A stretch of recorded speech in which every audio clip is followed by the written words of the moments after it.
Everyone, can you hear me?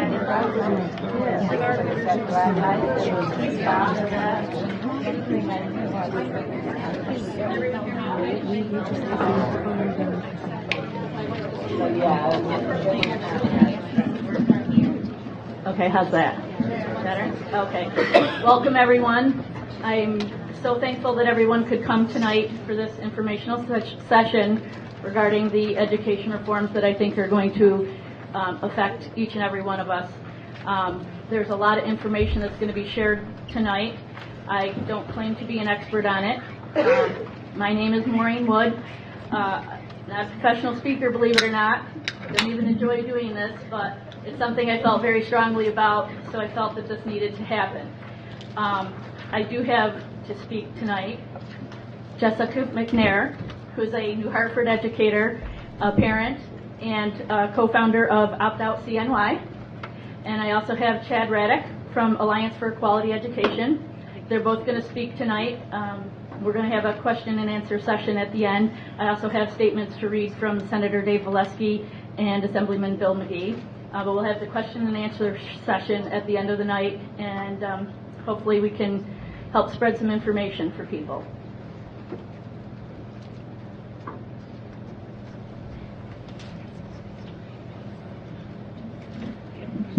Let me take care of this first here. Hey, good afternoon, everyone. My name is Chad Radock. I am the campaign coordinator for the Alliance for Quality Education. My job is to kind of run the budget campaign from year to year. Traditionally, we fight for equitable funding for all schools, regardless of zip code, from New York City right on down to Utica and towns just like Canastota. This year, we have a huge challenge facing this. The governor has put up a bunch of roadblocks that are really, in my opinion, some of the worst thought out plans for education ever. How many here trust that your kid can be judged by a test score? Anyone? Okay, good. We've got a good crowd. Well, he actually proposes in his budget that teacher evaluations should be 50% related to the test score on these tests, these state tests. Now, right now they're about 20% of that, and then the district has another 20%. Of an evaluation piece based on test scores the district does. Now, the problem is the American Statistical Association. Has anyone ever heard of those people? You probably don't because they're boring and you haven't heard about them since stats class in college. But they came out and said, teachers can only affect a test score by 14%. Good or bad or indifferent, 14% is about the extent of how much a student's score can be moved by a teacher.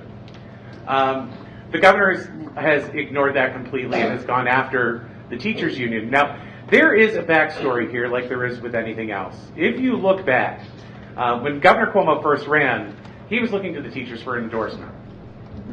The teachers didn't give him one. They didn't endorse anyone.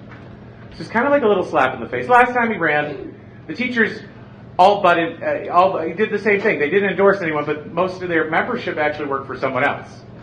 So the governor is using this opportunity to kind of put teachers in their place.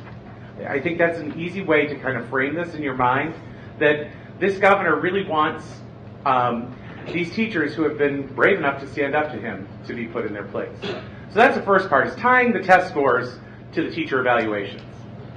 The second part is actually using those test scores to determine whether or not a district is failing or not, and coming in as the state and taking over the school. Well, we really don't know how that's going to happen either. What we do know is that it could be someone that the state SED sends from SED, or it could be an outside vendor that comes in and looks into your district. Now, I taught in public schools for 10 years in Massachusetts. I was a president of my teachers association, and I was on the Board of Education. And I can tell you that the reason that I have a lot of trust in the schools that I have kids in is because everyone knows each other, they work as a family, and they work together to get through problems. By having someone come in from the outside, they really don't have that perspective of a community. The people aren't people to them, they're numbers, they're data. So we're working to try to keep the state where it belongs and using its constitutional obligation to fund our schools, which that is another thing that this budget doesn't do.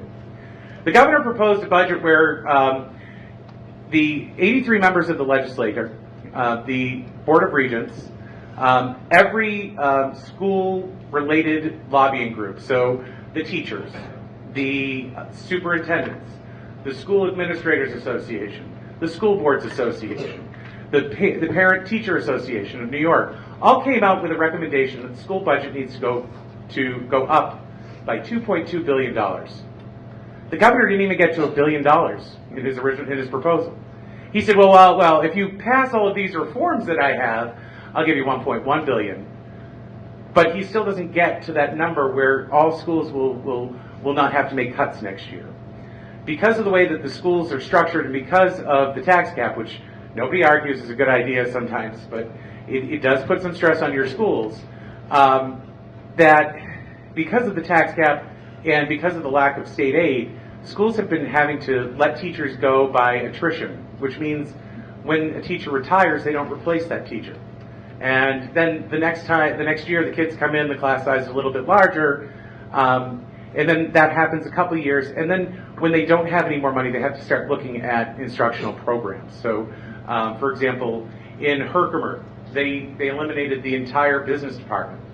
They just couldn't fund it anymore. So there's no more learning how to keyboard. There's no more business law or accounting or any of those business programs that we would expect when we were kids to have at school. So another example is Utica. Their lab sciences. All the kids in their lab sciences go out and fundraise for the chemicals that they use in labs. So they're out there selling coupon books, candy bars, so they can go out and buy chlorine to do a lab with. The last piece that I really wanted to talk about tonight, that I think you really need to hear about. The Constitution of the state says that not only does the legislature have to provide a sound basic education for all kids, but also prohibits public money from going to private schools. Okay, so private schools and in this case regular schools are eligible now, if this budget passes, for a tax credit, an education tax credit. Now, the education tax credit is largely a giveaway to very rich men who live very close to the city, who want to give their money to private and public schools that are right there in the city. So the governor set aside $100 million for this program, right? His plan says that if you donate up to $1 million in any year, you'll get 75% back as a credit from the state. It's not bad. It's pretty good, but you figure it out. Looking at the deductions you'd get from the federal government on those things, you might end up making some money there. Well, New York State Senate didn't stop there. They actually went further. The New York State Senate said, you know what, we're going to open this up to $300 million, and we're going to give you back 90% of the money. Let that sink in for a minute. How many of you in this room right now can write $1 million check to your school district? Anyone? I have asked that question in probably 25 schools all across this state. I haven't had one person raise their hand. I know a lot of superintendents, administrators were very upset about that, but unfortunately, nobody's been able to raise their hand. Anyone here can give even $1,000 to a school? No, because what do? You pay taxes, right? You expect your schools to be funded from the taxes that you pay, not only to your local school district, but through income taxes, through road taxes, through all of the taxes that the state collects. It is their responsibility to pay for schools. And every year since this governor has taken office, our schools throughout the state have had to cut. They've had to cut art. They've had to cut music. They've had to increase class sizes. Our kids are the ones that are suffering. This governor is holding our students hostage for a plan that has been dictated to him by his campaign donors. If you take a look at his campaign, you'll find that there are 330 donors that made up the entire half of his $40 million campaign. They paid $20 million out of those 330 people. The rest of the people made up the other half. So $20 million came from 330 people, and then there were about, I think it was about 700 or 900, I can't remember the exact number, but it was in that vicinity, of other people that donated to his campaign that made up the other 20 million. Now, I know it's legal to donate to a legislator, to a governor, and I have done it before to ones that I think are very important, but I can't give $10,000 to anyone. Hell, I can't give $100 to anyone. What I give is about a $25 donation. That legislator is not going to remember me for my $25 donation. But if I gave him $10,000, he's going to be right next to me the next time I walk into a room. And if I say to him, you know, these charter schools that are out there, they're a really good idea. They're taking care of the kids in the city. And I don't know anything about education, where I would fight back because I would. I would tell you that the charter schools that we have in New York State right now, they're estimated that they wasted $54 million. How many kids that the charter schools take care of? 3% of the children in New York State. $54 million worth of waste. Let's extrapolate that out a little bit. These charter schools have these contracts with trust companies that own the buildings.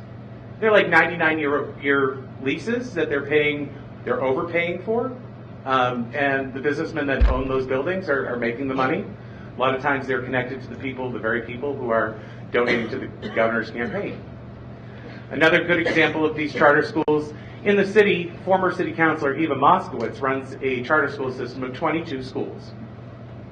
22 schools, right? So there's, I don't know the exact number, but somewhere in the vicinity of 1,000 children that she takes care of in those 22 schools. She makes $600,000 a year from the corporation that runs her public schools, her charter school system. That's a lot of money. I don't think the state gives that much money just to pay one person's salary. I think the state might, give, $20,000 a kid, I think is the number. So if you look at it, where's this money coming from, and how is it privatizing public education? Our schools are public for a reason.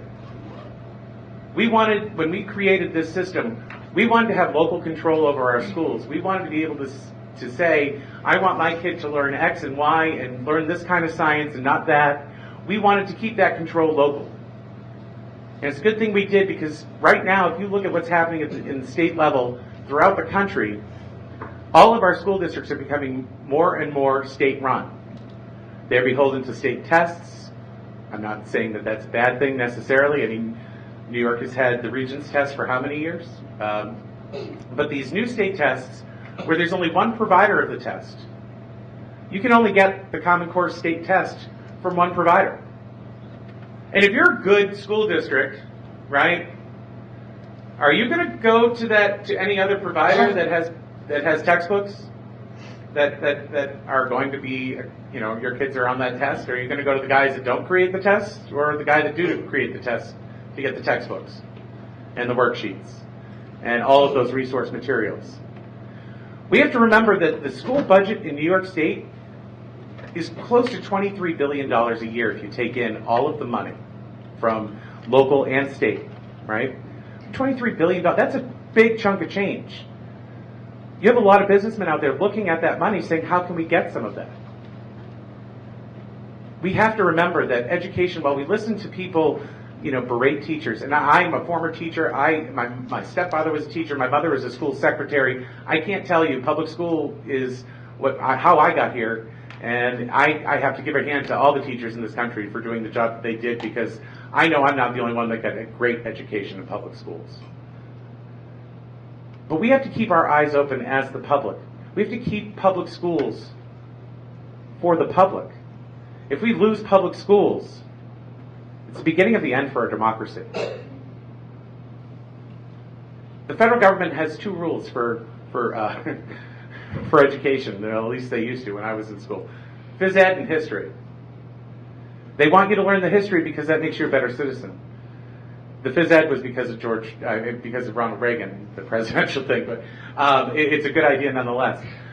But at the same time, the federal government is now taking more and more control over the states, who are taking control over the local school districts. So we have to kind of, at this level, at the grassroots level, fight back now, because after this year, if we put them down this year, we don't have to deal with it again. Things will go back to somewhat normal. We can work to come out with how we evaluate teachers. We can talk about that in a sane, rational way, instead of saying, I'm going to withhold all of your money until you agree with me. I have news for Governor Cuomo. Last week a poll came out, Quinnipiac poll came out, 63% of New Yorkers said they disagree with his proposals. 63%, that's almost 2 to 1. That's pretty darn good. I bet he wishes he won the election that much.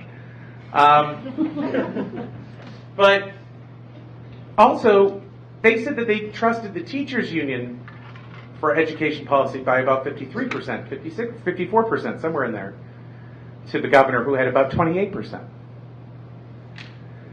You're winning this on the ground for us by raising your voices.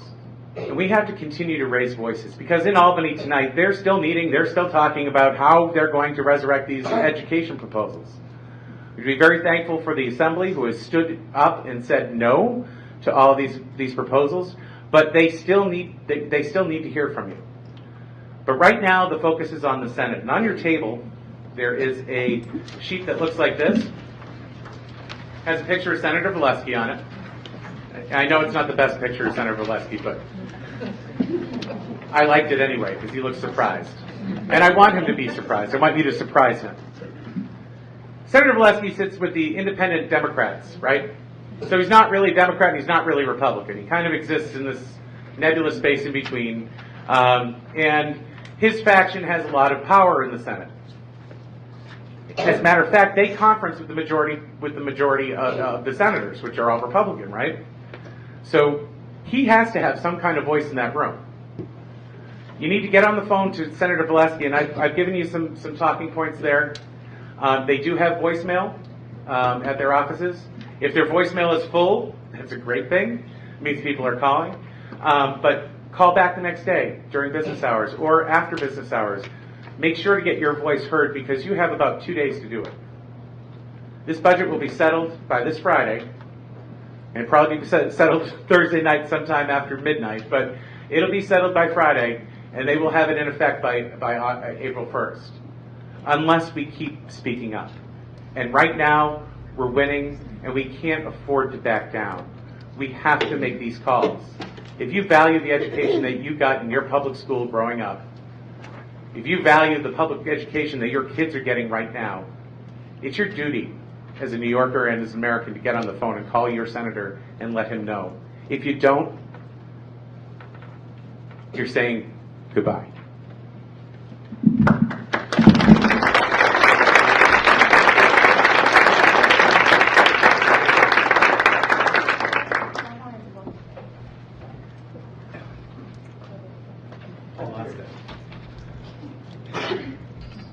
Thank you. Of course, when I walk off stage, I destroy them.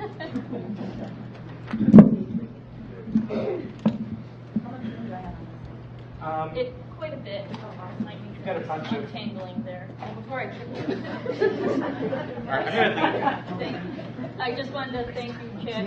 He drove all the way from Albany to come and speak and help spread the word. Does anyone have a question or two before I go? I can answer a couple. If not, on your sheet here, it has my I made this after he made his for his district thing tonight. Jordan Belisai is the organizer for the Mohawk Valley. If you email him, you can get me, because he works in the same office. So, if you need to get in touch with me for any questions, you can write this down. It's Chad at aqeny.org. Chad at aqeny.org. And he does do pretty good at answering the phone, because I had heard him speak in Oneida and I thought he did such a great job.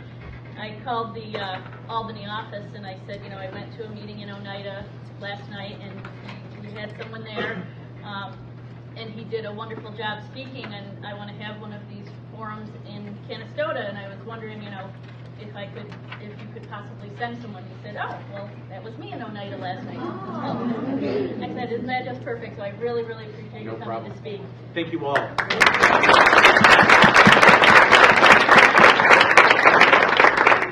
I also just briefly wanted to let people know I did have waters over there. If anybody wanted a bottle of water, restrooms are through those double doors, and the bar is also open if anybody wanted a soda or a drink from the bar.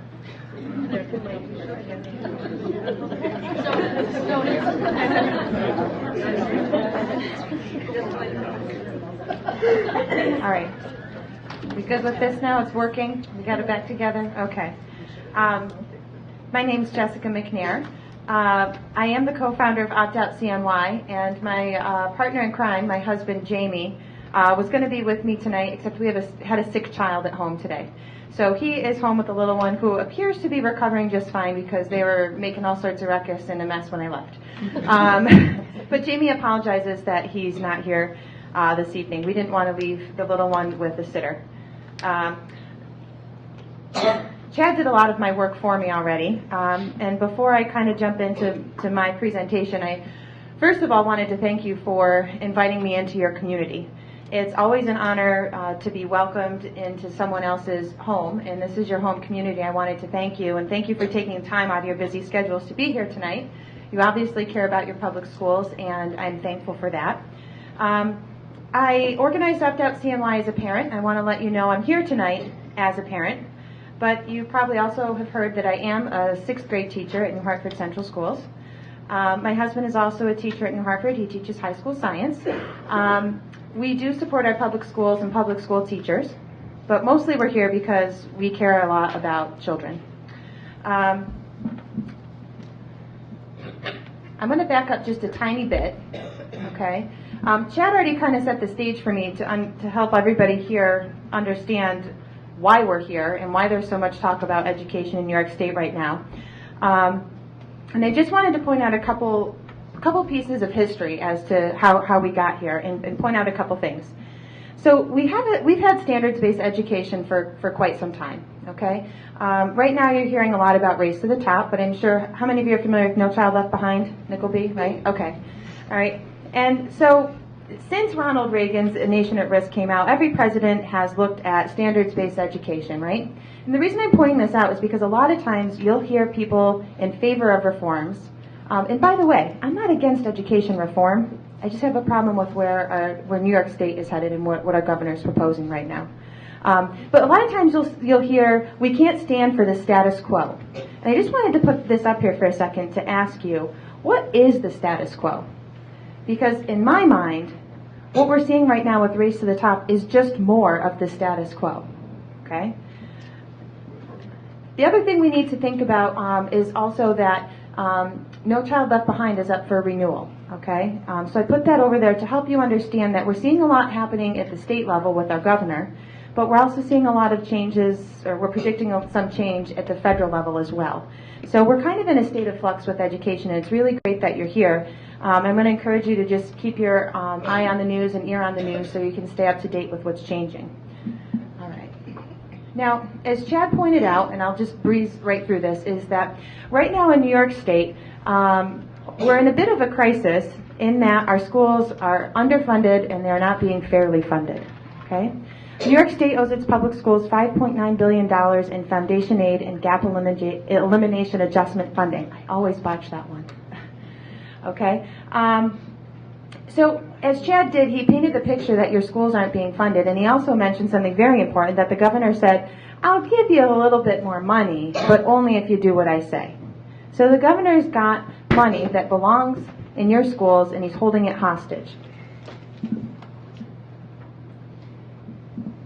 Now, back in the end of December, right before the new year, Meryl Tisch, she's the chancellor of the Board of Regents, she responded to a letter sent by Governor Cuomo's office, and Chancellor Tisch put up a whole bunch of proposals about education reform in New York State. And parents and teachers looked at this and they said, oh, that's pretty awful. Okay. She wants to change the teacher APPR, which is the way teachers are evaluated. She wants to increase that. Currently at 20% is based on student test scores, and she wants to raise it to 40%. Okay. She wanted to make that 40% growth score. If you get an ineffective rating on that, it would make the teacher an ineffective teacher overall. Okay.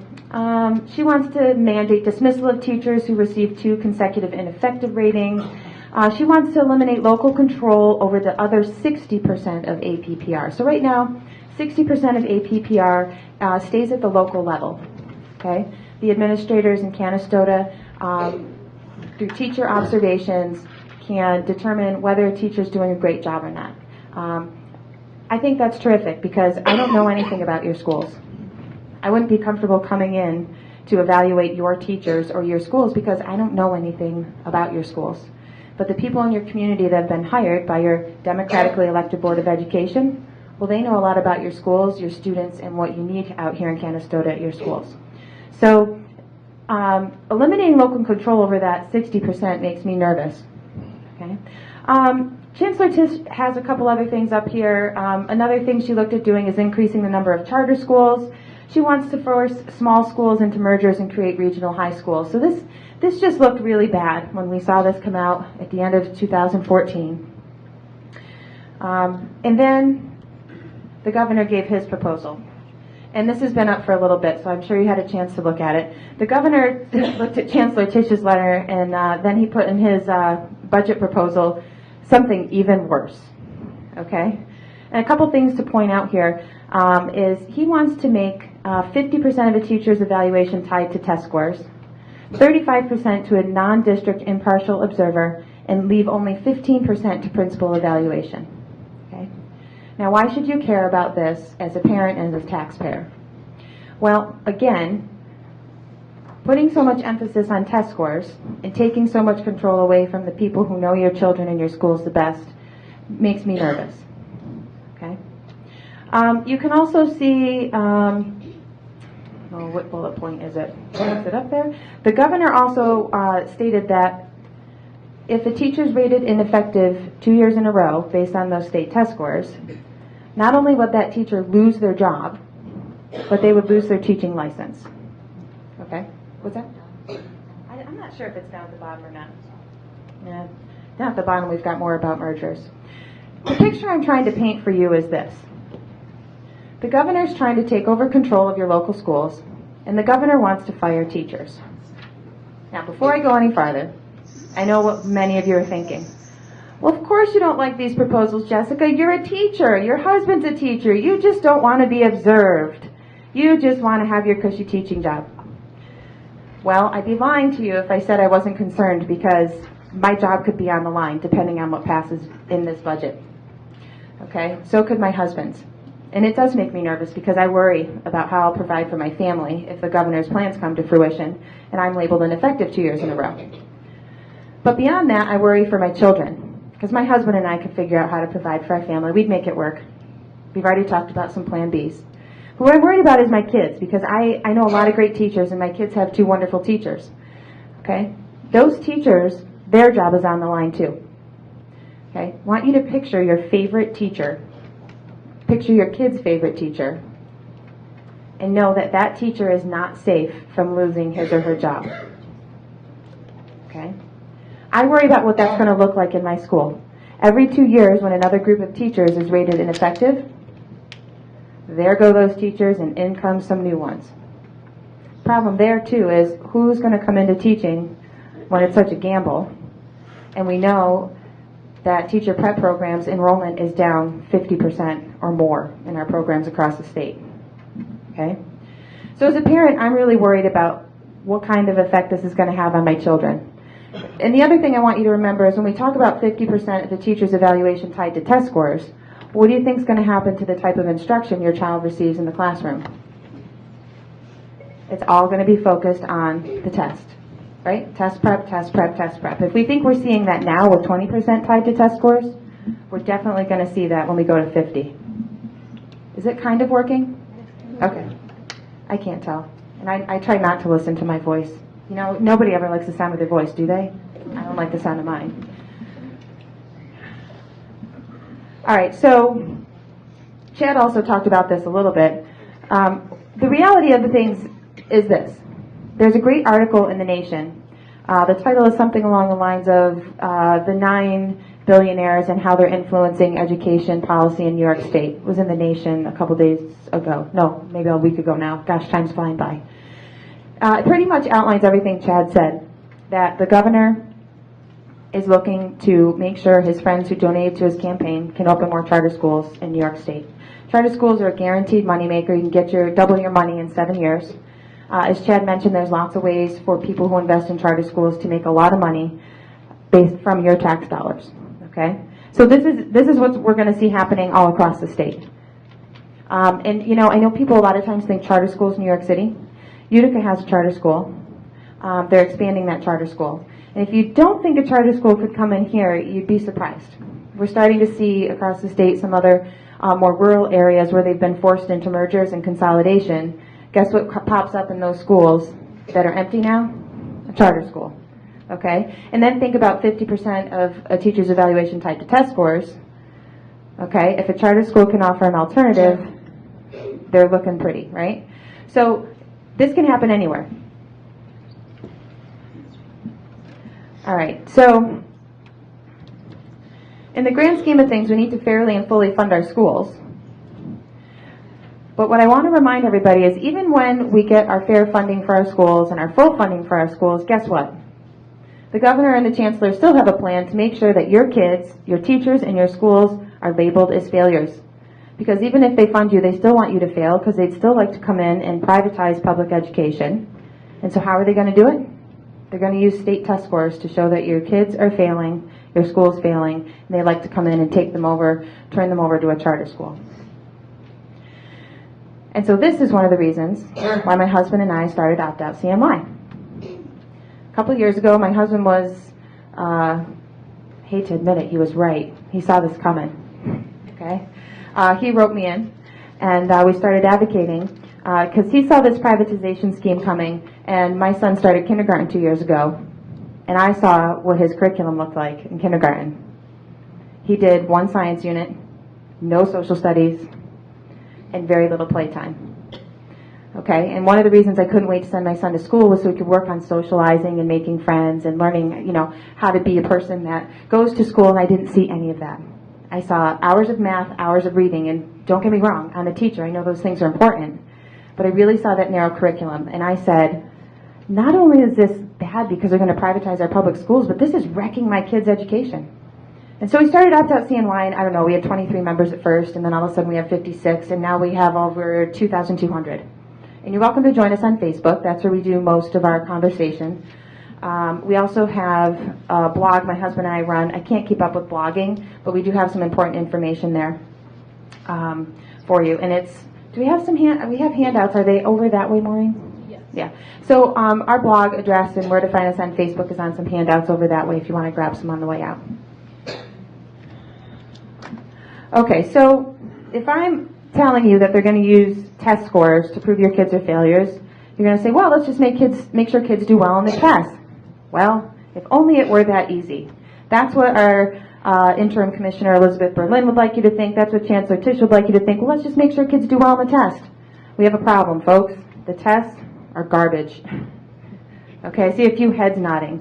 Okay. Thank you.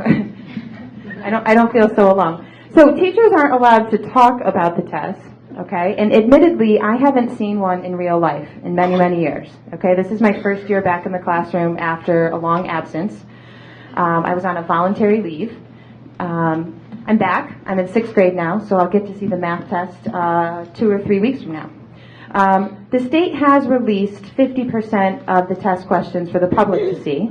And when we look at the 50% of the tests that are released, we see that the tests are excessively long in length. And if you take a look, I know it's impossible to see. I should have mentioned that this presentation is also online. Okay, you can go to our website and you can look through the whole thing. You can download it, print it, email it to friends, watch it, look at it right online. But that graphic down there from my friend Kevin at Lace to the Top Shows in purple all the way to the left there, that's the LSAT to get into law school. The yellow is the SAT. How many minutes? The LSAT is, just over 200 minutes. So is the SAT. The MCAT is close to 300 minutes. And then the third grade math and ELA exam is almost 600 minutes when you combine the math and the ELA. And then the far right in green there, where you're looking at, 850 minutes, that's for a student with a disability who might get extended time to take the test. That's how long they're sitting for those exams. Okay? Now I know we all take tests in life. I don't see any reason why a third grader has to sit that long to learn how to take a test. That just seems ridiculous to me. Okay, the other thing I should mention is I'm not against testing. I'm also a certified special education teacher. We use diagnostic tests in schools all the time. Okay, I use formative and summative assessments in my classroom every day. Okay, those assessments and tests give me helpful information in a timely fashion and help me do a better job for a student. Okay, it helps me convey information to parents. All right, the state tests don't do that for us. Okay. As I said, they're not released to the public. I think on my next slide I'll show you that the scoring reports that you get are very vague. Students are reduced to a number and they give you some vague suggestions as to what your kid needs to improve on, but they don't give those to you until the following school year. Okay? To my school district's credit, I didn't even know where to find my students' state test scores when I got to the classroom. They weren't there when I got there in September because they hadn't been released yet. And then somewhere along the way, somebody put them into the database. And then somewhere along January, I thought, those scores have to be in there somewhere. Where do I find those? And I went and I found them. And you know what they told me? They told me that so-and-so got a 3, and so-and-so got a 2, and so-and-so got a 4. That was it. Okay? So to my district's credit, we're not hyper-focused on those test scores. But if those test scores aren't meaningful, then why are we taking them? Especially when they're only going to be used to show that our schools are failing. Okay. Of the questions that are released, only about 15% of the Common Core standards are tested. So I talked to a lot of teachers who said, well, I kind of want to see how we're doing with Common Core and to see how my students were doing. Am I doing a good job? This is new. I want to make sure I'm meeting everybody's needs. Well, guess what? Even those teachers are now saying, not worth it. I worked my tail off. I had my kids prepared. The test was garbage. Nothing that we worked on was even on the test. 15%. Okay. And, the fact that they're written by a private for-profit corporation, which Chad talked about too, says something as well. They're not releasing those questions because Pearson would like to make sure they have those questions in their database to go ahead and sell to another state or to use on a different exam. Okay? Any of you following what's going on a little bit right now, knowing that Pearson is also spying on kids on social media to see what, So, out in New Jersey, there's some assessments called the Park Assessments, and New York was going to adopt the Park Assessments. I don't know if they're going to or not anymore, but some students tweeted a little bit about the test, and then the principal at the school got a call from a representative from Pearson saying, this student should be punished. They're talking about the test. Yeah, whoa, right? Okay. So everything's being watched very closely. Let's see. Yeah, this is the scoring report, and again, it's very, very hard to see, but this is online, so you can take a look at it, but that's the big scoring report for you. The other thing I wanted to talk about, I'm going to show you some examples, is when we look at these tests, we see they're developmentally inappropriate. The readability level of the tests are 1, 2, or more years above the tested grade level. And this is both for the reading passages that the kids read as part of the ELA exam, but also in the question stems. Okay, so if I'm going to ask a student a question, a third grader a question, and the readability of the question is a 5th grade readability level, if the kid can't even read and understand the question, do they even stand a chance at getting the right answer? Let me show you a couple examples of that. Oh, and by the way, there's more than one correct answer, too. Okay, so this is an example of a 3rd grade ELA test. And these are all taken right off of Engage New York. This is part of the released sample, or the released test questions, okay? So my friend Kevin at Lace to the Top, great organization, he used to write test questions. And then he realized that he was part of the problem, and he saw where everything was headed, and he jumped ship. And now Kevin's working to make sure everybody understands how flawed these tests are. So if you just take a look at the question, it's why does the information in paragraph 5 belong under the heading suited for the C? Use 2 details to support from the passage to support your response. So if we look at all those different readability formulas, you can see that they have various grade levels from 6.7 all the way up to 11.5. The average grade level would be 8.5. And this is a 3rd grade test. Okay? I have a few more examples. There's one that everybody usually really likes, and it's this one. This gives parents a better understanding of what's actually on those tests. I didn't include the passage, but this is from a 4th grade Common Core test from last year. It's a passage about, look familiar? Pico's bill? Okay. Oh yeah, you didn't see it, that's right. Yeah, teachers, we're not even supposed to look at the test this year. I mean, isn't that crazy? Just stop and think about that for a second, that a teacher is not supposed to look at it and talk about it. So if we're trying to say that these tests are providing meaningful and helpful feedback, I don't buy that. Then let me see it and talk about the test, right? So we got Pico's bill, it's just a passage about Pico's bill, okay? And then the question is, why is Pico's bill's conversation with the Cowboys important to the story? Look at those answer choices. It predicts the action in paragraph 4.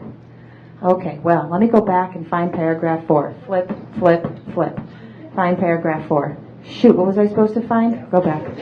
Oh, yeah. I was supposed to find the action. Predicts the action? What on? Okay, Okay, let's go back to paragraph 4. I don't know. I don't think that's right. Let me look at answer choice B. Predicts the action in paragraph 5. Oh, okay. I go look at paragraph 5. I don't know if that's it. Now I have to look at choice E. Predicts the choice in paragraph 10. Just picture a child flipping back and forth between the passage and the answers. This one question alone has me tired out trying to figure out what the answer is, okay? And this is just part of the test. One thing I didn't mention is the tests contain field test questions as well. So Pearson puts questions on the test that won't be counted towards a child's score. They're just having kids answer those questions to see how students do, to see if it's a good question or not. They're using your children to test the questions. So they don't count for your child's score, they don't count against your child's score, but what do they use up? They use up your child's time. Okay?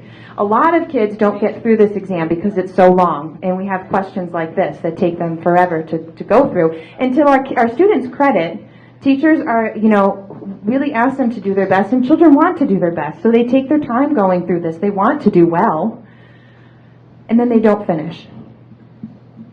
A voluntary survey of superintendents across New York State, superintendents reported that they had students who pulled out their eyelashes during the exam, students who put their heads down because they just flat out gave up. They had students who were so worried about not being able to finish the test, refused to get up and use the restroom and soiled their pants because they didn't want to get up. They had children crying. We've heard stories of students stabbing themselves with their pencil. Okay?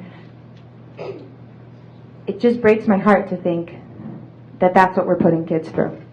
Now, from a teacher's perspective, the other issue I have with this is that in a couple weeks, I'm going to be asked to hand students a test that I know is flawed, that I know is developmentally inappropriate, okay, that I know is not setting them up for success.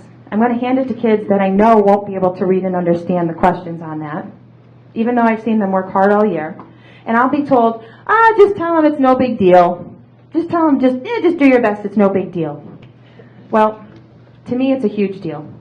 Because the second I hand one of my students something that I know is going to make them feel like a failure is the second that I break my trust with that student. I work hard all year to make sure my students know I care about them and that I'm in their corner and that I just want them to work hard and grow and improve. And then I just have to hand them a test and say, no big deal. Just don't worry about it. It doesn't sit well with me. Okay?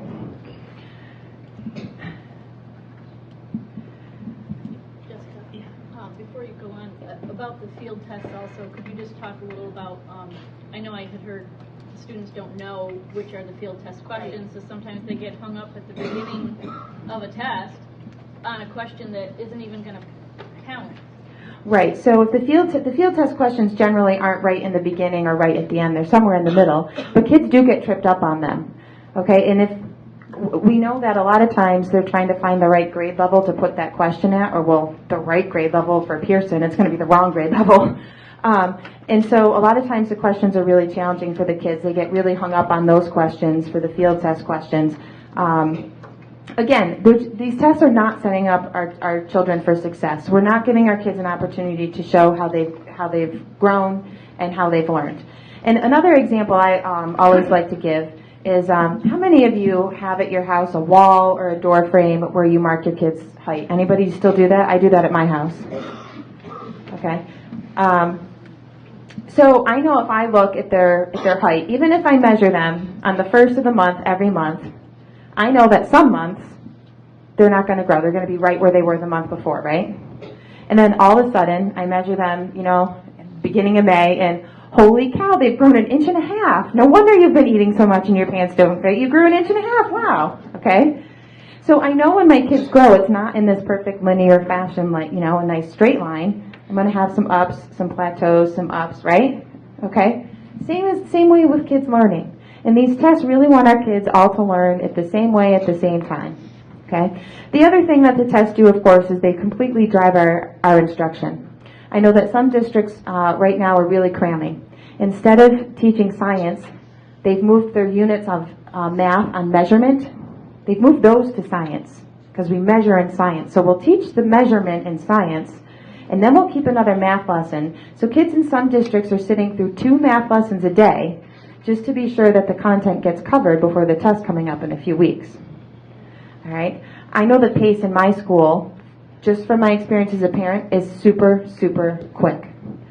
It's get it in, get it in, get it in. We've got to cover it before the test.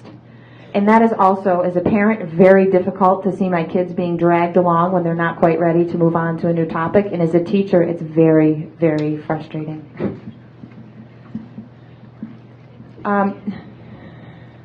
This question people usually like, so I'll put it up there for a second because this is from a math test. It's a 4th grade math test from last year. Okay, the grocery store has cans of soup on 7 shelves. The bottom 4 shelves each had 29 cans. The top 3 shelves had 42 cans. What was the total number of cans? After 56 cans of soup or soda, quick, move the remaining cans to a display case, blah, blah. I mean, here we go on and on and on. Does this look like a math question or a reading comprehension question? Okay. So even a student who might be strong in math, if they're not a strong reader, how are they feeling on this question right here? Okay.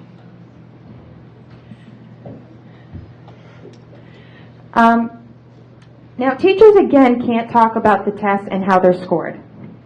Okay? Teachers have to sign a confidentiality clause when they go in to score the test, saying they won't discuss what they saw as far as the test, the questions, or how they were scored. But one thing I want to point out to you is, and again, this is from Engage New York, right from the State Education Department. I just want to point out to you that this response would be scored as a 1 out of 2. Okay, it's a little passage about a measuring worm, and the student writes that measuring worm didn't try to get to the top as fast as she could. She slowly made her way to the rock, up the rock. Another thing measuring worm did differently is she didn't boast about anything, and she was humble. And I thought that was a really great response. That looked terrific to me. Only a 1 out of 2. Now this is a 2 out of 2. Measuring worm crawled without saying a word. She also did not slip back like the others did. Measuring worm could only move a little at a time. It took her 2 days to reach the rock, but measuring worm did it without bragging and still reached the top. Now this gets a 2 out of 2, pretty much because it just regurgitated exactly what was said in the passage. Okay? And I'd like to point out that this gets a 2 out of 2, and my hypothesis as to why this would get a 2 out of 2 is because it's easier to score. If we just teach kids to regurgitate and spit back exactly what they've read, it's easier for somebody to just check off that they did it, okay? Whereas in that other question, where a student maybe put more thought and gave more voice to her answer, it's harder to decide, oh, is it a 1 or a 2? Yeah? Who scores the test? Well, teachers score the test, and retired teachers scores the test in New York State right now, but some of the tests, like the park test, you could just go on Craigslist. They advertise for people to score the test on Craigslist. No joke. Okay? So you don't have to have any, training as an educator to score the test. if you just do a Google search about test scoring, you will see that there's very little thought put into how the tests are scored. The quicker we score the tests, the more money that Pearson can make. To answer that question, it's 6 days of testing that we put these kids through, 3 days for ELA, and then the following week, 3 days for math. Then we have to score them. We're out of our classrooms for 4 full days to score. So we have to get sub-plans ready, and it's right after missing, 6 days of instruction really because of these tests. So when we look at it, it's a big deal to be out of our classrooms in 4 days.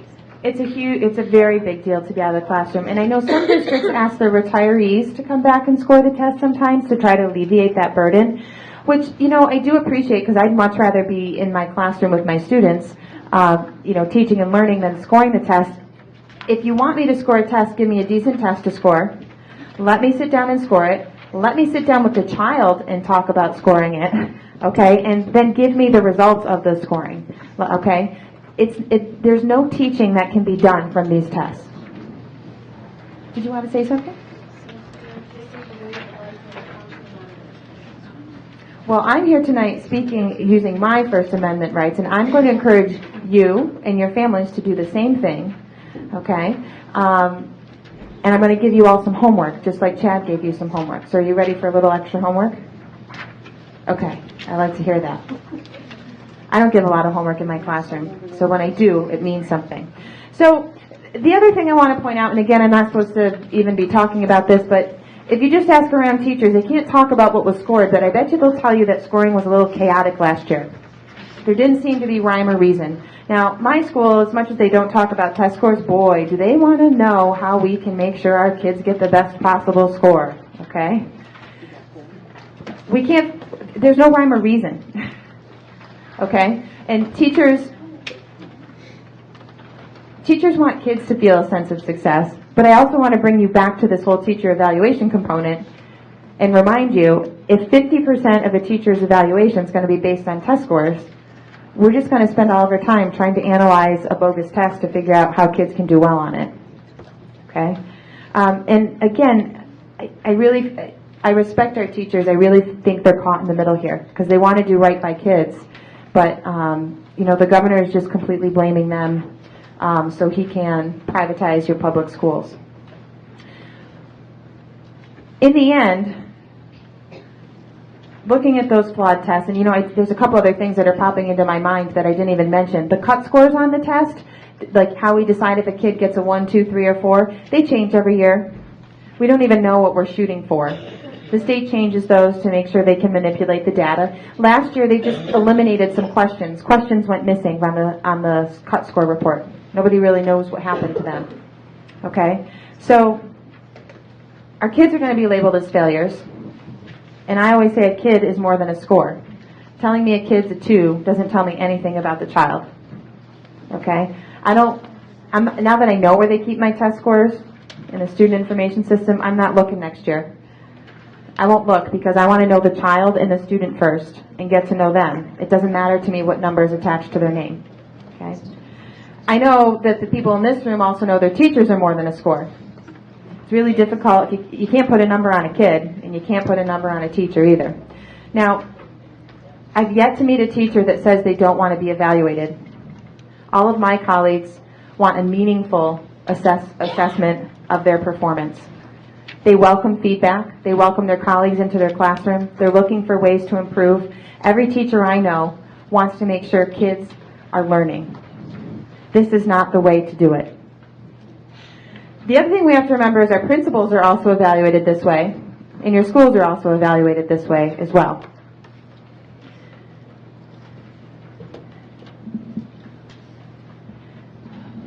So this, I think, is supposed to be a little bit funny,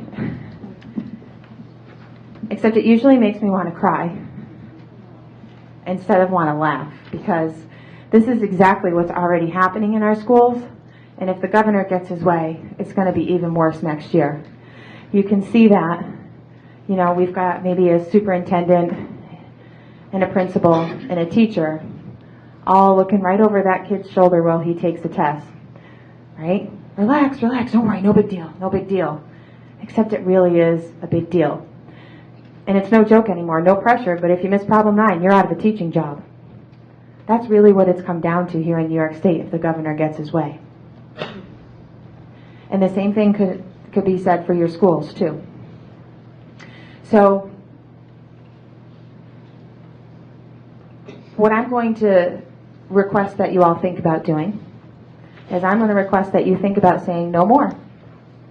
This isn't what I want for my child. This isn't what I want for my child's teacher. It's not what I want for my school. I'd like to bring back some real teaching and learning where the test doesn't dictate everything that happens in my child's classroom. And the best news that I have for you tonight is that it's easy to send that message.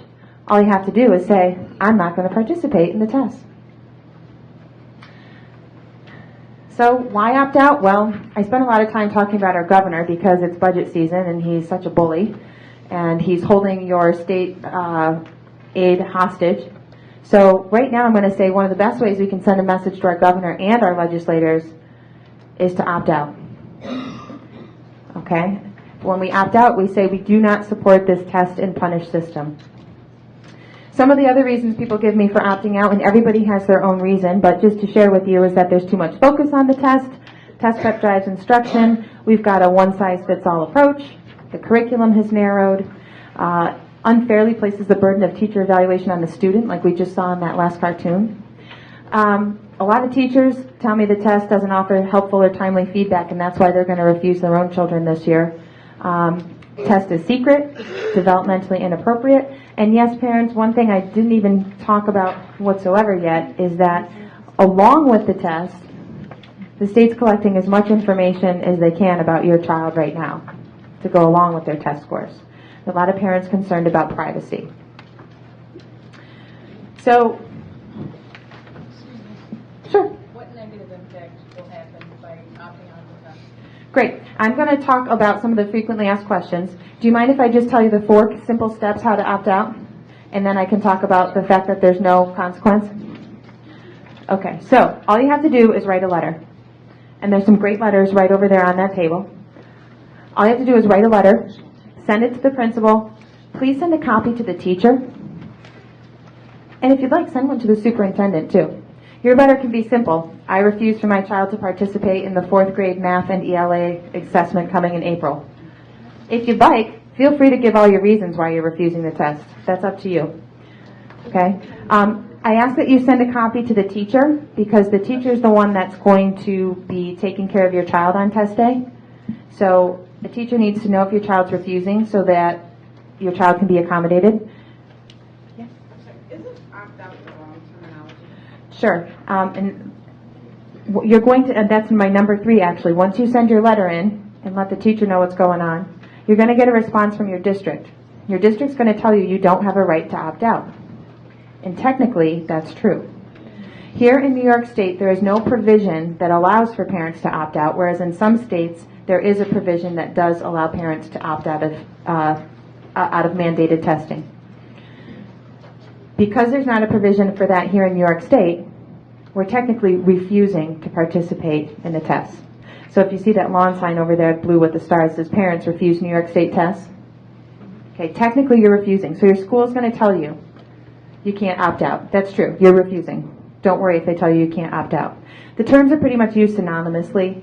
Okay, but that's a great technicality, and I think it's my first frequently asked question right there. Okay. Do we know what Canastota's response is going to be to this? I know the response I got at the beginning of the year, and from last year, they did allow the students to go to another room and read or do homework. Okay. Sure. Right. And the letters up there do use the term refuse. Great. Okay, so the refusal letters up there do say refuse, and it sounds like Canastota is going to send you a letter telling you you shouldn't refuse and telling you, well, they're going to say you can't opt out, so that's technically true, but they're going to try to maybe twist some of the truths to try to convince you not to refuse. You can just ignore those, and I'll answer some more of those questions in a second. But it sounds like they're going to let your kids go to another location to work during the test time, and that's actually really, really terrific. Okay, so then, That we have several children here who did opt out. They will not ostracize your child. They will not humiliate them in any way. The school has been very accommodating with the children going to the cafeteria or the library to work. Great. They will So- not single them out in any way or, point the finger that this kid did not take the test. And I've heard a lot of people concerned that their Sure. child would be embarrassed. no one wants their child to be singled out. This is what I always equated to. New Hartford's a hockey town. My brother was a hockey player. If one of my students misses school to go play hockey, or in this case, a lot of kids are missing school on Friday for family vacations. Last week I had a student miss because of a family wedding. I'm not going to say anything as a teacher. That's the family's choice. Okay? Same thing with test refusal. That's your family's choice. No judgment. If you choose to refuse, that's fine. It sounds like the teachers here in Canastota are very respectful of that, so don't worry about that. Your child will be treated with respect. Question? I emailed the letters everywhere, and I got 2 confirmations back saying that thank you for my letter, and there was no, telling me no, you can't do it, Great. or they just told me they got my letter. Thanks for the letter. Perfect. I'll pass it on. So. Great, yeah, so depending on where you're from, and I don't know if you're all from Canastota, I know we have a few people from neighboring districts, your response is going to vary. Some districts are going to say thank you, no questions asked, noted, move on. Other districts are really going to try to strong-arm you. Some districts have the principals call parents and try to convince you to change your mind. So it depends on your community. It sounds like you're in a very supportive community, so that's terrific. I can hopefully jump right through some of the worst-case scenarios for you. You asked about the consequence if you refuse the test. So in short, there's no consequence for your child when your child refuses the test, except they don't have to sit there for those awful, awful exams. Okay, so only good things. There is no financial consequence on the school district either. A lot of times people are worried about that. We just talked about how our schools are strapped for cash, right? So people are saying, well, I don't want to refuse if that's going to take money away from my school. No school in New York State has lost funding due to test refusal. Okay, there's a giant misconception out there that 95% of the kids have to take the test or money will be lost. And briefly, I can tell you where that 95% came from. That 95% is from No Child Left Behind. The purpose of the 95% participation rate is to make sure that schools weren't creaming. And what that means is they didn't want schools to only test the best test takers. Okay? The 95% comes from the federal government and Title I funding. The purpose of Title I funding is to improve the academic achievement of the disadvantaged. Okay?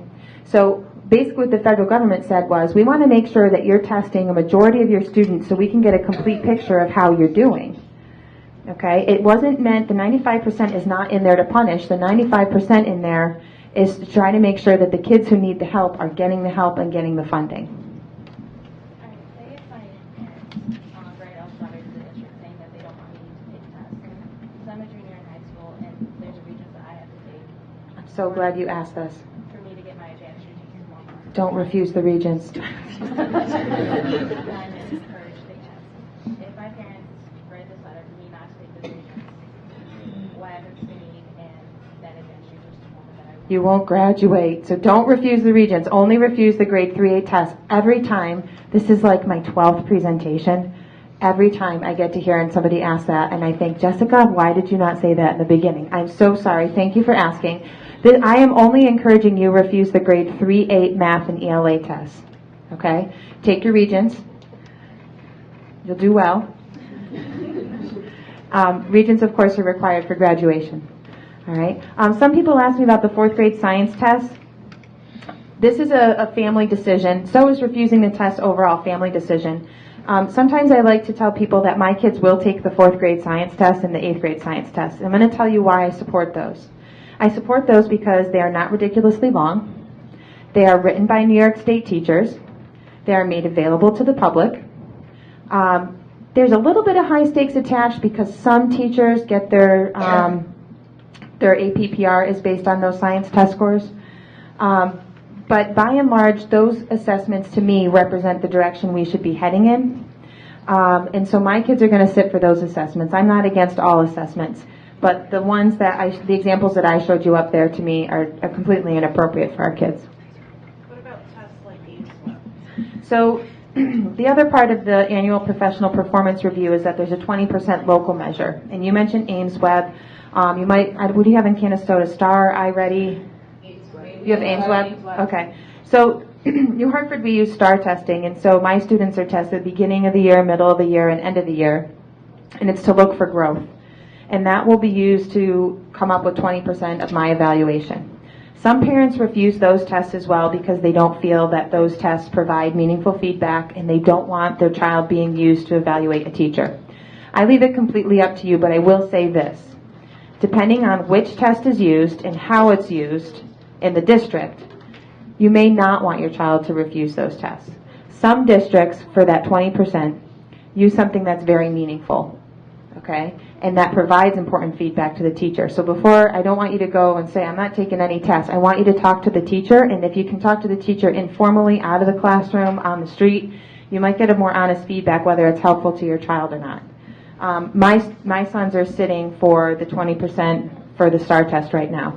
I'm not super comfortable with it, but at this point we didn't feel that it was going to be to our advantage to refuse those. It's a very personal decision in regards to that, but I do encourage you to talk to the teacher because I would hate for kids to miss out on any meaningful feedback. What about the field testing? Do they have to write in not only for the ELA and the math, but also include the field test? For standalone field testing? Yeah, and I don't know that this year's standalone field testing list is out yet. I know the list for high school is out. You can refuse to participate in that standalone field testing, and what that means is on a date separate from all these exams, certain schools and certain grade levels will be chosen to field test additional questions. There's mixed views out there as to whether or not you should participate or not. Some people feel at the high school level it's important to field test those questions because otherwise we don't know what we're going to get. But I know in New Hartford, the New Hartford Board of Education adopted a proposal against mandated standalone field testing because they didn't feel it was valuable to the students. So if you don't want your child to participate in that standalone field testing, you can refuse that as well. I think I had mentioned to you prior to this meeting also that someone brought up the fact to me that Canastota is a lap school, but you were going to explain the difference between what they're a lap school for versus the 95% Sure. participation. I can't speak specifically to exactly why you are a lap school here in Canastota, but so I'm going to do my best to narrate through this here. So when New York State agreed to take Race to the Top money from the federal government, we agreed to tie teacher evaluation to test scores. We agreed to adopt Common Core. We agreed to a bunch of things, but we also got a waiver. Okay, and as part of that waiver, what New York State did is it ranked and sorted all the schools in New York State. Okay, and it made 5% of the schools priority schools, 10% focus schools, and the other 85% are schools in good standing. And Canastota is a school in good standing. Okay, and so what that means is they're not going to come after any of your Title I money. You're in good standing. Life is peachy. Okay. However, every year, as part of No Child Left Behind, we look to see if schools are making adequate yearly progress, AYP. And we don't just look at the schools, but we look at particular groups within the schools. Okay. So here in Canastota, I would guess that there's a particular subgroup that's not making adequate yearly progress based on their achievement levels, based on those state test scores. Okay? Now, we saw the tests are baloney, okay? But I think one important thing to remember is it's not bad to be a school with a local action plan, a lab school. It means we have a group of students that we need to help along the way. That's our purpose here for schools, okay? New Hartford has a lab school. I think we still have a great reputation. I know your school district has a great reputation. It means we have a plan, a local action plan, to help those students, to make sure that we're meeting all their needs. Okay? Now, that 95% participation rate I talked about a little bit, part of No Child Left Behind. Okay? If your school falls below that 95% participation rate for the same subgroup for 3 years in a row, your school will have to write a local action plan. Has no impact on funding, but let's think about it. You already have one of those local action plans, right? Okay. If the school, it has to be for the same reason, for the same subgroup, 3 years in a row. If your school fails to meet adequate yearly progress because of test refusal, your school administrator is going to fill out some paperwork. That's it. And in that local action plan paperwork, you can download it right off the state ed website. There's nothing in there about 95% participation right now, because we haven't really seen the test refusal movement didn't really get big till last year. So this is maybe like the third year. So this year there are probably a few school districts in New York State that will fail to make adequate yearly progress because parents refuse to test. And you know what the principals at those schools are going to have to do? They're going to have to spend a half hour filling out some paperwork. That's it.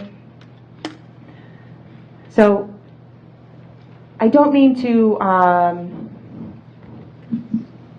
make light of the fact that some paperwork has to be done, but I do want you to look at the forest and remember what's at stake here and think, what's worse? A little bit of paperwork 3 years from now, or losing control of my public schools and putting kids through all of that? I think our bosses can do a little bit of paperwork. They can be mad at me, but I'm willing to make them sit for some paperwork. I appreciate all the questions. I have to regroup here for a second. Did you have a specific question? Just any other negative consequences? A couple other things you should know. The test scores aren't going on your child's permanent record, so neither is a refusal going on your child's permanent record. A lot of times I get questions about academic intervention services. We talked about that one, right? Can I be told I can't opt out? So yes, you'll be told you can't opt out, but don't worry about that. Just say, I'm not opting out, I'm refusing. So technically speaking, like I just said, your child, it won't go on your child's permanent record if they refuse. Your child does not get a 0. There's not a big fat goose egg on the permanent record. Your child actually doesn't get a score. They get coded as a 999. And any child coded as a 999, their data doesn't leave the local school district and go to the state. So I hate to say your kid is invisible, but in this case it's kind of good your kid's invisible, right? We don't want them contributing to the downfall of public education. Oh, and look, right there at the bottom. See?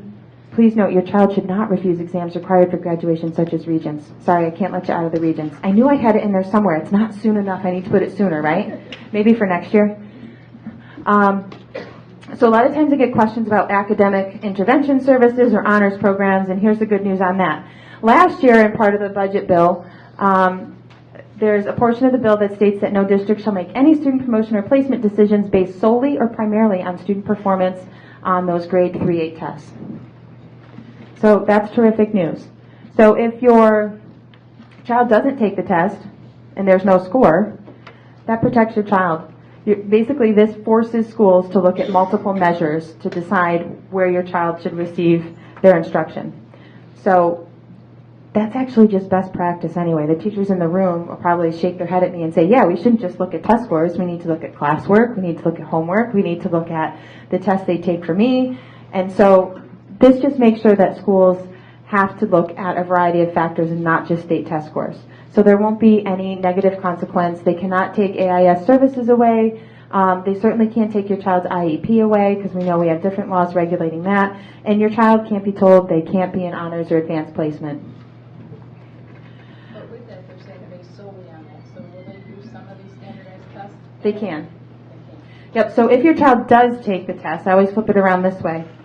If your child does take the test, and it's one of those lousy tests, and your kid has a bad day, and your child gets a 2, if that 2 is there, they can use that 2 and say, well, everything else looks good, but because of that 2 on the state test, we're not going to put your child into the honors class. They can use it. It just can't be the sole determining factor. All right, so sometimes when I say that, parents say, ooh, why gamble? Just don't give them that information, right?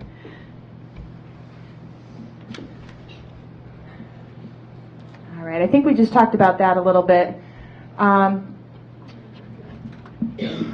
One of the great things about traveling around to talk about test refusal is I hear a lot of parents say, I love my kid's teacher. And that's been really reassuring as an educator who's under attack by the governor, because sometimes I just feel like I'm the devil in disguise. So it's nice to know that I've got some parent support out there somewhere. Your test refusal does not negatively impact the teacher. I don't know. At this point in the evening, I always feel like I'm droning on and on. would you like me to talk a little bit about the growth score and how that's, I see a couple heads nodding. I'm going to do my best to talk about this, but I'm also going to ask you to go to Engage New York and look for a video called Growth Scores Explained. If you just Google Engage New York, Growth Scores Explained, there's a 7-minute video that will do a way better job explaining this than I can in just a few minutes. So it's on Engage New York. It's one thing I like from Engage New York. And it's Growth Scores Explained. So the first thing we have to understand is that your child will get an achievement score. They take the test, a 1, 2, 3, or 4. Okay? But to determine how that influences the teacher's rating, we don't just take an average. So a lot of times teachers say, but what if all the 4s opt out? Then I'm just left with the 1s, 2s, and 3s, and my score will go down. And I say, no, that's not how it works. What New York State does is they use a growth model, and what they try to do, I don't think they even do a good job at this, is they group students, and they see how students did last year on the test, and they put them into groups based on a couple of factors. They look at whether or not they're an English language learner, whether or not they're a student with a disability, and whether they're economically disadvantaged or affluent, and they group the kids, and they say, all these kids that got this score are exactly alike. I mean, that's just a ridiculous statement, but that's what the state does. They try to group your kids and say, all those kids on the left, they're exactly alike. Those are the 690s, and the kids on the right, those are the 630s. So they create these cohorts, okay? And so there's that child there. He's affluent, not economically disadvantaged. He has a learning disability, and he scored a 300. Now, I know the scale just changed. Remember, we introduced the Common Core test. They changed the scales. So don't worry too much about that scale. And like I said, the video will do a better job than I will. All right, and so they look at him, and this year he gets a 300. Okay, there he is. And what they do is they take all those kids in that cohort, they throw them into a bucket, they see how they did this year, they take all the kids, and they pull them out of that bucket, and they rank them and sort them again. Okay, and so there he is, a 300. Okay, and you see some kids over there to the left with higher scores, and some kids over there to the right with lower scores, and what they do is they give them a percent, and they say that's how much growth that student made. Okay, now, take your top test takers. And remember, you're taking your top test takers, you're comparing them to the kids just like them all across New York State. You're looking to see how they did this year. The state's going to say, did they show enough growth or not? And they're just going to take all those kids and they're going to rank them and sort them. So even a child who gets a 4 could be way down here and only show 25% growth compared to all those other kids in New York State. Right? So take the best of the best, rank them and sort them, and that's how they get the teacher's growth score. Okay, so this next slide shows they just look at each individual student's growth percentile, and then they average the growth percentiles to get the teacher's growth percentile. So what I usually say is, I've had a couple friends say, well, I want my child to take the test because they'll get a 4 and they'll help the teacher. And I say, maybe, but maybe not. It's a 50-50 shot. They could have a really great day, and they might get ranked and sorted, and that child might help your teacher's growth score. But they could have a really good day, the test could be bogus, they could play with the cut scores, and they could actually bring down that teacher's growth score. They could still get an achievement score of 4, but they could bring down the teacher's growth score. They could bring it up, but we don't know. And so this is the example I give. If you want to win a game of Russian roulette, how do you win? You don't play. Okay? That's the only way to guarantee you help your teacher is to say, I'm just not going to play. Okay? And so every time, I think I'm up at 5 refusal letters now, I think, okay, one more game I don't have to play. For every student that refuses, one less worry. Because that child might help my growth score, might not help my growth score. And again, when a student refuses, it doesn't matter to me as an educator because their test score is not going to help me be a better teacher or help them anyway. By the time I would get my students' scores back, they're already on to 7th grade. Okay? I think it's also important to note that when we score it, we don't see our own students' tests. We're not allowed to touch them. We're not allowed to see them. Someone else scores them. We don't even get the results. until the following Right. year.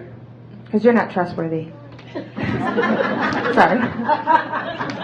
You know I don't mean that. You're very trustworthy, I'm sure. Parents can request to see a small portion of their child's tests from the ELA and the math.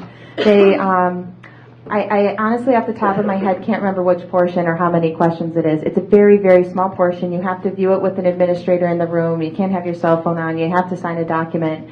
It's just, it's like this very secretive process. And I'd be curious, one of the questions I'm going to start asking principals is, how many parents actually come in to look at the test?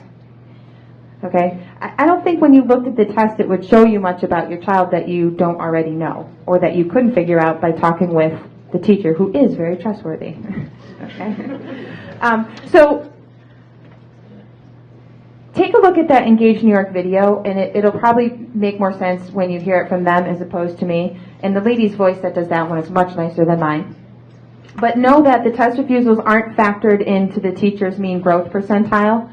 So it doesn't matter if it's a 1, 2, 3, or 4 that's refusing the test. It's just there's no score. I'm going to skip over this one because it sounds like Canastota's got a great procedure in place for your children. I'm going to get to skip over this one because it sounds like your district's going to cooperate. But what I am going to reiterate is I'd like to echo some of Chad's sentiments. If you're concerned about one or more of the things that I shared with you tonight, I would ask you to please, please, please, please pick up the telephone. I make calls to my legislators before I go to bed, and lately that's been midnight or 1 o'clock. Their answering machines have been full lately by that hour, which is great. But anytime you think of it, call your legislator. Call the local office, call the Albany office, and all you have to do is say, Senator Griffith, my name's Jessica McNair. I'm one of your constituents from New Hartford. I'm very concerned with the governor's education proposals. I know the New York State Senate is standing by the governor's side. I want to let you know that I will remember what you choose to do come election time. I do not support APPR being tied to student test scores. I do not support an increase in charter schools. Tell them what's on your mind. Doesn't have to be eloquent. Just call. The more you call and share your concerns, the better. The Senate is much more aligned with the governor's proposals that I shared right now, but the Assembly is also negotiating now. Just yesterday we heard that the Assembly was in talks with the governor about some of his proposals, and that's concerning as well, too. So call your Assembly member, call your senator. I think I have their pictures here. And definitely Senator Valesky, there we go, he's down at the bottom there. Because he's kind of in the middle there, it's really, really important to call him. Is he your senator? How many of you have Valesky? Yeah, it's really, really important you call him tonight. Now, I heard that he doesn't support test refusal. Not exactly sure. I was wishing that he would be here, a representative would be here, because I would like to hear from him why he doesn't support refusal, because in my mind, refusal is the best way to say we're not going to participate in the system. Okay? Give them a call, let them know what's on your mind, and really it's now or never. If you support your public schools, give a ring, because they need to hear from you. Probably when I get out to my car, there'll be some new article out of the Capitol explaining what kind of negotiations have happened within the past few hours. I mean, that's how quickly things are moving, and that's how much we're in crunch time right now. You can also join us on Opt Out CNY on Facebook. You can head to our website. We have a lot of allies all around the region. And even once the budget gets passed, we'll have a little work to do after the budget, because anything they take out of the budget, those education reforms will still be debated and talked about, and we'll need to make sure we keep calling. How about other questions? I know you all are terrific for being here tonight, and I know you have kids and things that you've got on your agenda to do tonight, so I don't want to babble on and on and on, but I'm glad to take questions, and I'll stick around if anybody wants to talk to me. But that was your homework. First Amendment right to free speech. Make sure everybody goes home, picks up the phone, makes a phone call, and let your elected official know what you feel about what's happening to our public schools. Did I see a question back there? Yeah. I have a question. My name is Bill Haddad. Hi, Bill. First of all, I love the grassroots type thing, and I would encourage all of you to show up at our local board meetings Yes. for our school on a Thank you, regular Bill. basis like this. Just a couple comments. I mean, a lot of fear, uncertainty, and doubt in this whole thing, and I understand you're running right into opting out with this year's test scores, or this testing. But one of the things I've seen in all of these type grassroots here, what I see lacking, is what's your proposal back? What is your alternative to SED to basically say, because I gotta be honest with you, I want my kid tested. I want to know where my kid, and I'm not saying testing of this magnitude, but I do want to know how my child is doing in school. I want to know how effective that teacher is and how effective my school is overall. Sure. As I commented to a teacher the other night, there's a lot of teachers out there, most of the teachers are great, but we have teachers that are not great. And they're Sorry to tough, hear that. and they are, well, I'm going to say, I'm sure in New Hartford, because I came from New Hartford, all right, I know that there's probably some teachers there that aren't great.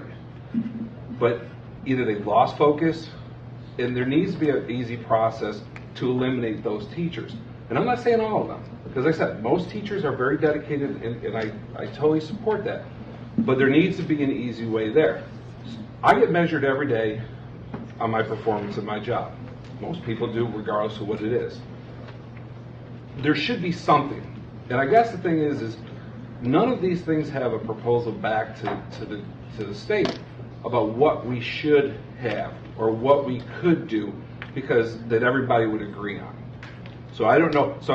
I don't know if you and Chad have a chance to talk to Chad, but in that whole thing, maybe after April, Sure. to start looking at those kind of things. Absolutely. And I would support you also. I could help in that. I would, as a parent and community leader, I would be more than happy to support those kind of things. Yeah, I think one of the important things you just touched upon is I do think that it's a conversation that needs to happen within your community. For me to comment on what's going to work for your staff and your teachers in Canastota, I wouldn't be able to comment on. I could tell you in New Hartford, I would love a lot more time to work with my colleagues. Sometimes I go weeks where I don't get to talk to my colleagues about how I can improve my instruction. That's something I would welcome into the conversation.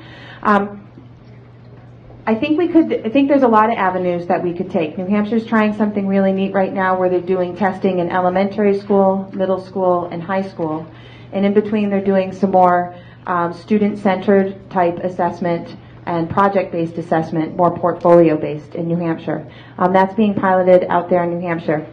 We could back up maybe 10 years too and also talk about when we had No Child Left Behind, we had the 4th grade tests and the 8th grade tests, because I do think it's important that we keep track of how our students is doing, especially our students that are underserved. I know that there's a big concern out there about that. You're right that we need to have a conversation about all of those things. And you're right, I think that after April you'd have a lot more ears ready to go, because there's so much emphasis on what's happening with the test. But one of the things I'm going to encourage you to do, and any of the teachers in the room to do, is, if you don't mind, Bill, since you said you're a willing participant, find Bill, let him know what you would like, how you would like to be evaluated, and let him know how you'd like your students to be evaluated, and share with him. And I think we need to be working together, like you said, to talk about those things. And if we're going to use tests, they need to be transparent, okay? A couple years ago, I wouldn't have been standing here telling you to refuse the test. And by the way, I think it's ridiculous that a teacher's traveling around the region telling kids to refuse tests. It's so backwards. I would really like to not have to do this, folks, okay? But there's way too much on the line, and the test is, hopefully I painted the picture for you. I don't think they're valid metrics to really assess how our students are doing. The other thing I'd ask you is this.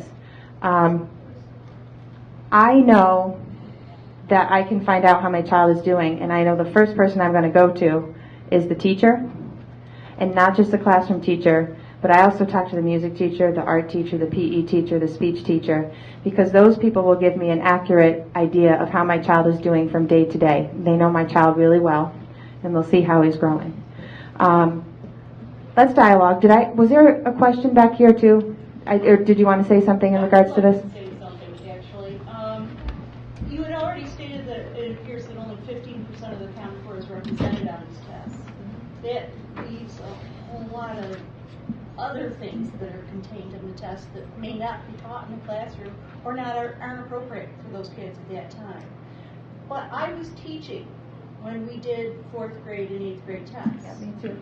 And it was not a bad thing, not big on teaching or testing like that, but that's okay. That was a good thing. When they started to test annually, I noticed a huge difference in my students. Now, I'm only the librarian, so I don't know a whole lot. But I You can do. tell you, my kids stopped being imaginative, they stopped being creative, and they became very insecure. And they asked me, every kid, one at a time, over and over again, is this right? Is this how I'm supposed to do this?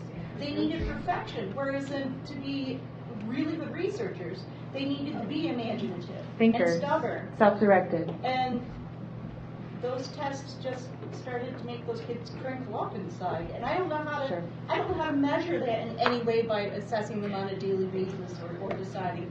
I Yeah. would just say that it broke my heart to watch them suddenly not feel comfortable and confident with themselves. Yeah, and I think the risk we run when we place so much focus on the test scores is that we run into that. And if we place too much focus on our test scores, we're going to prevent kids from being creative thinkers and self-directed learners. And I don't know if there's any other teachers in the room that will agree with me when you say your students want to know, what's my grade? Did I get it right? Did I get it right? We've become really, really obsessed with making sure we've done everything in a scripted formula. And scripted formulas and test scores are very easy to measure. It's easy for our politicians to say we're making success, we're not making success, whereas it's really difficult to evaluate creativity, questioning, individual growth, self-directed learning, responsibility, all of those characteristics. That's not easy for education reformers to measure. It's much easier to measure just based on a test. So I do think part of it comes down to is what do you want for your child? And that needs, again, to be part of a local discussion because it's going to vary from person to person, community to community. Thank you for pointing that out. And just to clarify one thing, the 15% of the Common Core standards that were tested, everything was from the Common Core. It's all Common Core aligned. It was just the same standards over and over and over again. And it didn't seem like there was any rhyme or reason. Like, so instead of pulling from a variety of those Common Core standards, they just picked from certain ones. So, yeah. I have a child with special needs, and I'm wondering about kids who have IEPs and 504s. My kids are not taking the test, but I know on my son's 504, one of his modifications is movement breakdown before the time into testing. But I was told that can't be accommodated for a state test. Yeah, there's only certain accommodations that are allowed for the state testing. He's in a blended class, and I'm friends with some of those parents who think, oh, they're going to get all their modifications on the state test. I can send you the link to the 2015 School Administrators Manual. That's the playbook for how we administer the tests and what our testing rooms must look like. I've got a fire inspection in my classroom tomorrow, and I said, no problem, I'll take everything off the walls. I got to do that for April anyway, because there can't be anything on my walls when I give the state test. But there are certain accommodations that are allowed and certain ones that aren't allowed, and you can look in the School Administrators Manual to read up more on that. Yeah. Another question. In line with what Bill had to say as far as options, and just excuse me, what was your name again? My name's Jessica. Okay, thanks. Based on the good teachers and the teachers, as most teachers I know all have children or are in this line of business because they love children.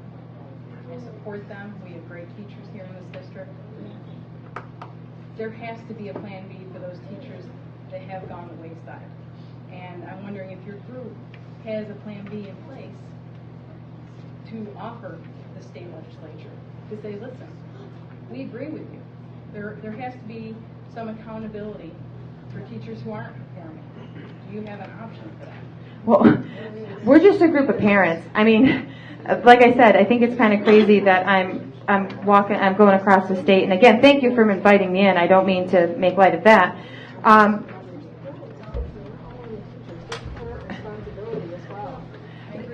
Sure. This is. So I do think it's an important conversation to have, but my organization is a group of parents that are primarily concerned about the direction that we're heading.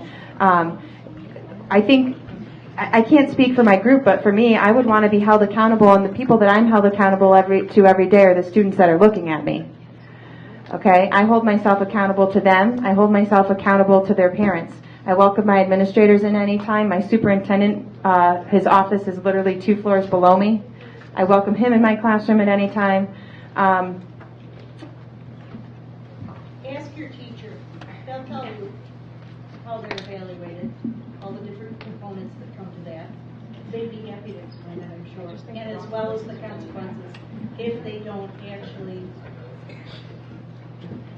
And I think there's a couple issues here there's separate issues that people I think have to look at.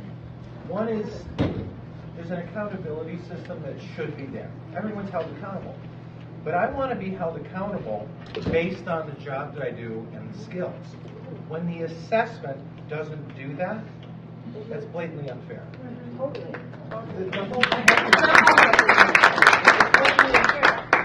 and I don't know, and I've never worked with a teacher who didn't want feedback. Me. Okay? They want to be evaluated. They want to know how they're doing. But you have to have a fairness to it. There's a whole separate issue with tenure and all that. That's a whole separate conversation. And there are conversations happening in Albany around some changes in tenure. I think for this conversation, are we being fair to kids? No, we're not. Massachusetts rolled out a whole set of standards, but they did it over several years. We just threw it all in. And it's a moving target. So, yes, there's accountability, but I think there's separate conversations that have to happen concurrently. And right now, what are we doing to kids and teachers? It's unfair. And we're going about it the wrong way. So. Thank you. And, I always run the risk, because I'm both an educator and a parent, I'm always walking a fine line when I present. And maybe this evening I didn't do a great job as presenting from the parent perspective, and maybe I focused a little too much on the teacher perspective. But one thing I know to be true is what's good for my students is going to be good for teachers, and what's good for teachers is going to be good for students. This isn't a them versus us. This is a team effort and a community effort. So I appreciate the sentiment that we have several conversations going on. And I'm not going to, if we want to talk about tenure, that's fine. But my biggest concern right now is that the important voices that need to be heard, they don't have a seat at the table. Parents don't have a seat at the table. Kids don't have a seat at the table. Teachers don't have a seat at the table. Local boards of education don't have a seat at the table. Right now, those decisions are being made by your governor, your state senators, and your assembly members. So if we want to have the conversation, let's have that conversation, but let's make sure all the stakeholders are at the table. Okay? Everybody needs to have a voice. And unfortunately, because our governor's decided to tie policy to his budget, we're all being silenced. So I urge you to make a phone call, and let's have those conversations and make sure that the parents that do want to make sure that we've got the right people in front of their children have a seat at the table, because you don't really have a voice right now either. And if you think my organization is big enough and strong enough to demand a seat at the table, well, first of all, I'm honored. And second of all, then let's make that happen. We've developed a great relationship with our local legislators, and I'm sure they would welcome parent feedback on those issues. But let's make sure everybody has a voice, because right now, the conversation that's happening, you're going to lose your voice altogether. And so whether you want to change tenure, keep tenure, or whatnot, that won't matter if the governor gets his way, because he's already decided for all of us. I think what needs to be heard is that I was a product of a public school system. And because of that, I realized that I have the right to go out there and speak and be heard. And if we don't do something soon about what's happening, your children will lose that right. And I think that's what needs to be said. Absolutely. Absolutely. Our Chad was right when he talked about when your public schools are under attack like this, your democracy is under attack as well. Any other thoughts or questions? And again, I really appreciate you being here, and I want to reiterate that as a parent, I'm in this for children, because I honestly believe that where we're headed is not good for children. And I encourage you to, read some more, learn some more, watch some videos, dialogue some more, dialogue with the people in the room here, keep the conversation going, and please pick up the phone. Anything else you'd like to, Maureen, should I hand the microphone over to you? Do you have a few reminders? Yeah, no, I think that we're good. I've just got a few other things to say.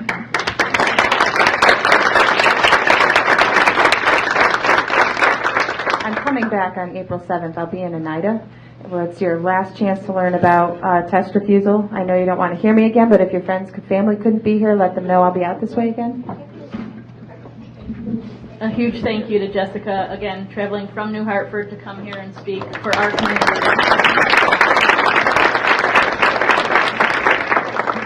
Just a couple other things that I wanted to touch on first before I forget. A huge thank you to Tara Skinner and Tracy Quinn, both for being my support and my help. Tara helped me pass flyers around. Her kids helped me pass flyers around. My kids helped pass flyers around.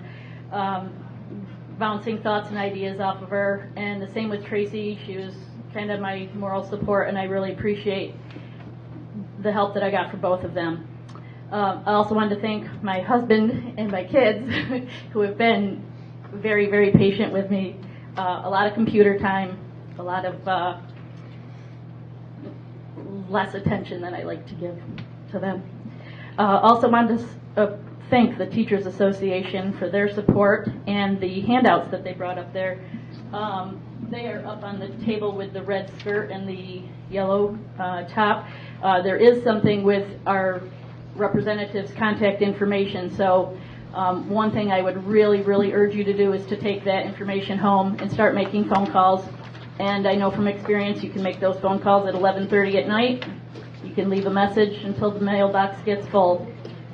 They'll probably be resetting it in the morning and you can start again. But as Jessica mentioned, Every day. we've got an April 1st deadline that a lot of this stuff is going to be locked in and we're not going to be able to go back from. Tuesday, Wednesday, don't even 3 know. days. That's it. Call the next 3 days. It's the only chance you've got every day. I've just been living to get through tonight for the longest time.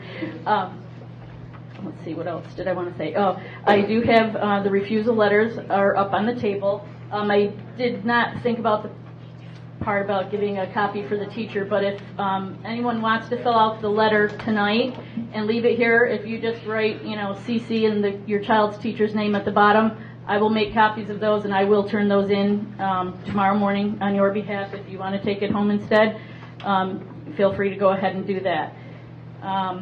But I do feel I should also read the letter that I got from Senator Valesky, who was invited but was unable to be here at the last minute. Well, he was going to send a representative, but even the representative wasn't able to make it at the last minute, and that's understandable. Certainly, I get that they're all very, very busy right now. But he sent a statement that said, "Dear parents, teachers, and administrators, I regret that I cannot join you all tonight, but the Senate is in session and I am in Albany. I have always been a strong supporter of education, and it remains my highest budget priority. As you know, the budget process is still in progress, and fully funding our schools is critical. The Senate's budget resolution completely eradicates the gap elimination adjustment, which has been an acute stressor for all of the schools in my district. I would like you all to be assured that your concerns are being heard." Let's make sure they continue to be heard. "Many of my colleagues in the Senate are hearing many of the same concerns, and we are working to negotiate and improve upon the governor's proposals to ensure our children receive a high-quality education that prepares them for a bright and successful future. My door is always open. Please feel free to contact my office if you have thoughts or concerns to share. Sincerely, David J. Valesky." And then I also received a statement from Assemblyman Magee. "Thank you for the opportunity to provide some brief comments on the state budget and education. Since the start of the budget process earlier this year, I have been listening to students, parents, teachers, and superintendents across our region to find out what they need in this year's state budget. I have made it a priority to see the gap elimination adjustment be repealed. The Assembly's budget proposes to reduce the GEA by $456 million, which will make a huge leap toward that goal. Additionally, our proposal adds $830 million toward foundation aid, the largest increase in 7 years. The Assembly's proposal also includes an additional $273 million for expense-based aid and an additional $80 million for pre-K programs. In total, our proposal calls for an increase of $1.8 billion for the 2015-16 school year. Last year, we made significant reforms to the Common Core program, banning standardized tests for students in grades K through 2, delaying the use of test scores on student permanent records in grades 3 through 8, and creating a Parents' Bill of Rights that limits the sharing of private student data with third-party vendors. This year, let's continue that discussion so that we can find the right balance for our community. Finally, the Assembly's budget rejects the Governor's proposed changes to the teacher evaluation system, the takeover of failing schools, changes to charter schools, and changes to teacher preparation, certification, dismissal, and tenure. Our priority with the budget should be fully funding our schools and not tinkering with the education system under an artificial deadline. Thank you for the opportunity to provide comments to your school community.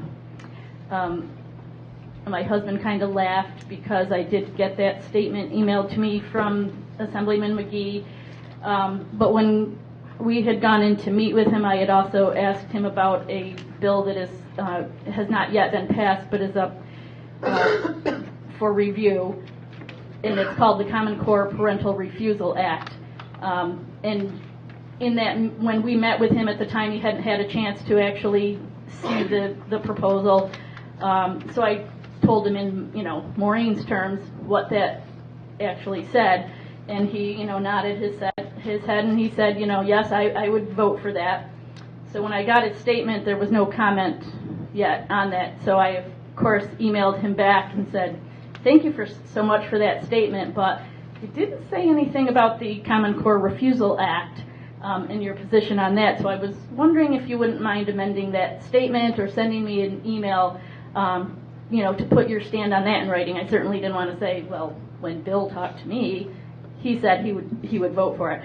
So he did send an email, and it said, Assembly Bill A.6025, Common Core Refusal Act, makes it mandatory for schools to notify parents of children in grades 3 through 8 of their right to refusal or opt out of certain state tests. I am supporting this bill as it gives the parents the right to refusal, as well as a clear and official response form, along with protection from retribution should they want their child to opt out. I hope to see this bill progress to the floor of the Assembly and Senate, and I will advocate for its passage. Thank you again for taking my statement to the forum next week. Let me know if there's anything else I can do to help. Sincerely, Bill Magee. So beyond that, I said my thank yous. I don't really have anything else to go over. Again, we have some really good handouts up on the tables up front, along with the refusal letters. I'd appreciate it if you take the time to take a look at them and make some calls to your representatives. Thank you.